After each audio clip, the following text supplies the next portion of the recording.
channelkeena Xiisa.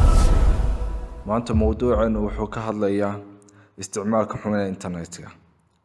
Goorma kugu dambeysay inaad ku xifdido aragtida ugu horeysa shay aad aragtay sida gabay, lambar iyo wixii la mid ah?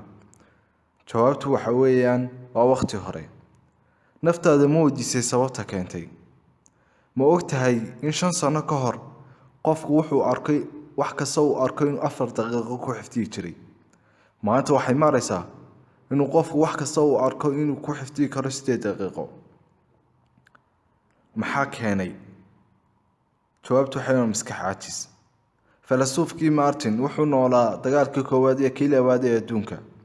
waxa uu waqtiga arkay horumarka tiknoolajiyadda iyo hubka casriga ah ee la isticmaalayo.